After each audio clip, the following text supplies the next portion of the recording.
Hey, it's Greg here. Welcome to my channel. Today I'm going to show you how I made this juicy, plump, snappy Yorkshire sausage.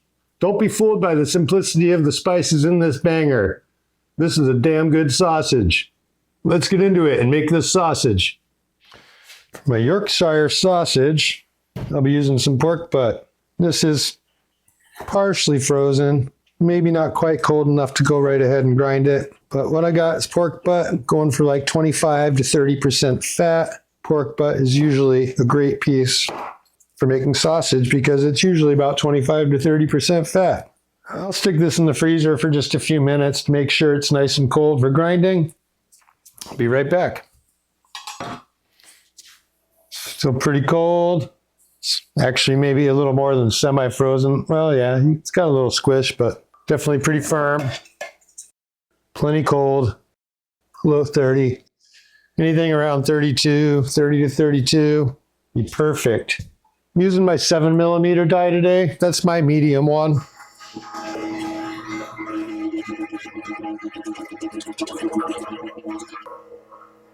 Make a little handful. So just push anything off that auger.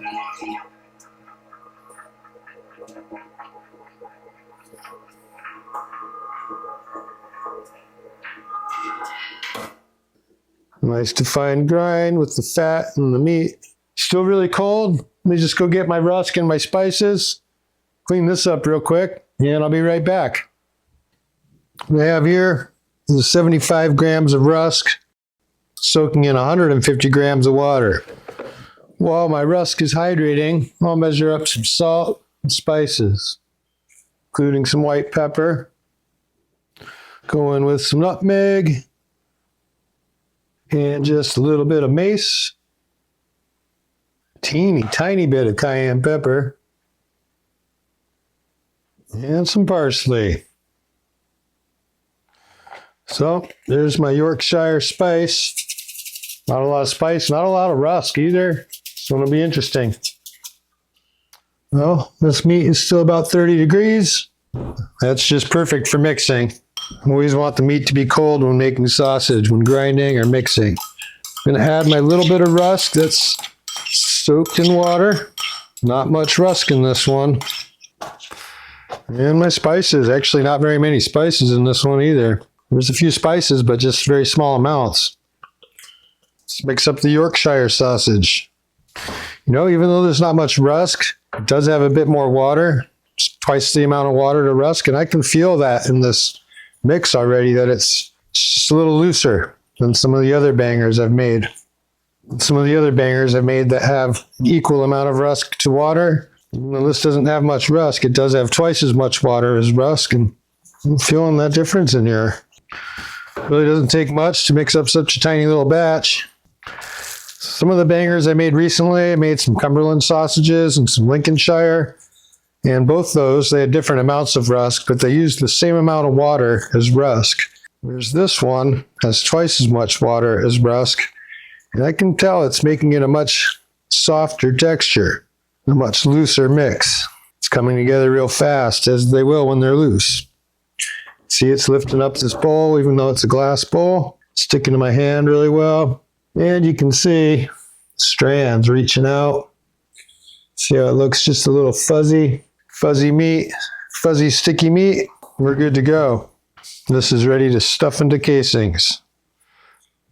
Just take a handful at a time, push it down in there, try to get any air out.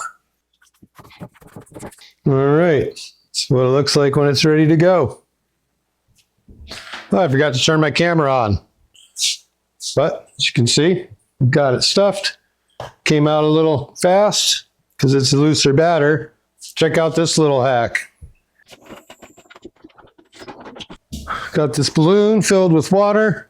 I actually had to put some air in because I didn't really get the right balloon, but this actually works. Water doesn't compress, so it's a safer bet. So I'm going to try to get that on this side of my hopper right above this. That's where all the meat is. I can't believe I didn't turn on the camera for stuffing this casing. But at least I got it on for this part, because this is cool. Check it out. Check out how easy it is to get that raw bit out of the hopper.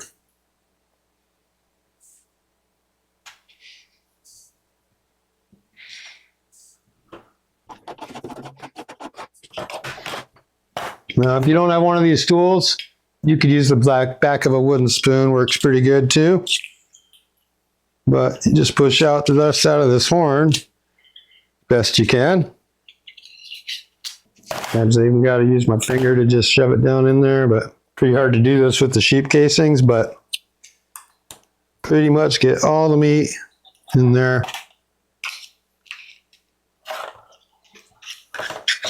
And then you can see here,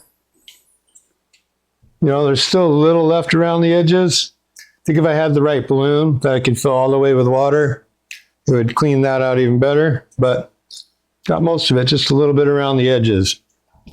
Let's see how much is left in here. All right, enough for one really tiny patty. Not even a whole patty, but enough to get a bite or two to taste.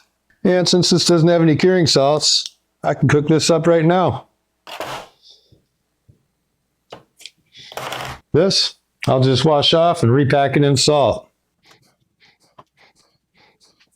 You can either twist them alternate directions, go away from you with one, pinch and come towards you with the next, or you can do this. Pinch and I'm going to go away from me.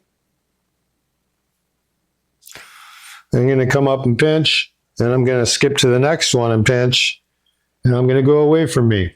So get that. Instead of alternating, I'm just going to go up one and pinch, skip to the next one and pinch, and they're all going away from me. And this way I don't forget which way I'm going and end up having my sausage links unravel. Because no one likes an unraveled sausage link. They don't end up plump and juicy that way. All right, these are some plump little wieners. So this last one that I ended up shoving meat in almost always has air pockets and almost always isn't quite as nice as the rest. But that's okay, because the rest are really nice. Yeah, I'm just going to put a couple holes in there, especially if I see an air pocket. Definitely make sure you pop the air pockets because they can fill up with fat and keep your casing from adhering nicely. If your casing doesn't adhere nicely, you won't get a good snappy bite. And if you don't get a good snappy bite, what's the point in making a sausage link? Well, I'm going to stick these in the refrigerator overnight so those flavors can just sort of mix into the meat. They'll be tastier tomorrow. If you really can't wait, you could eat one now. But I got that little patty to tide me over. That'll be fine. And these will be better tomorrow. So we'll give these Yorkshire sausages taste test tomorrow. These have been in the fridge overnight. Casing's dried up a little. And these little pieces in between have also dried up. Let's cook one up and give it a taste. Looks like a nice plump sausage. Let's cook that little wiener up. Yorkshire banger. Oh yeah, that's what I'm talking about.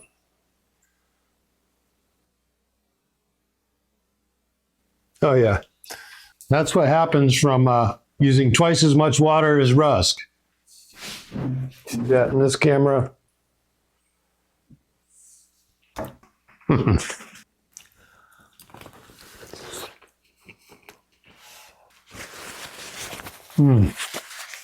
That is a good sausage.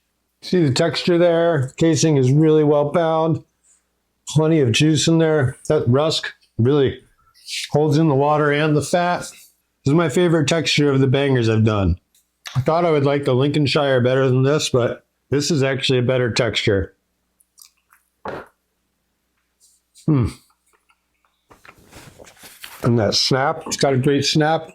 I don't know if you can really see a little bit, but it did split a little bit. I think that's how they got the name bangers. That's the story.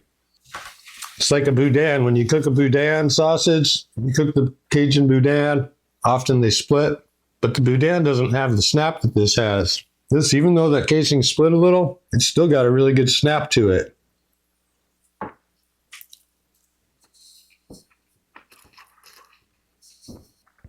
So I'd say, it's always best to use quality meat when you can. Commercial farming practices aren't the best. With something as mildly spiced as this, the quality of the meat really stands true. Whenever I make salami or salumi, I always use the best meat I can. Sometimes with sausage, I use store-bought meat, even though I don't feel great about supporting the commercial farming practices. Try to avoid it when I can. But I'd say with something like this, the quality of the meat you're using is really going to shine through.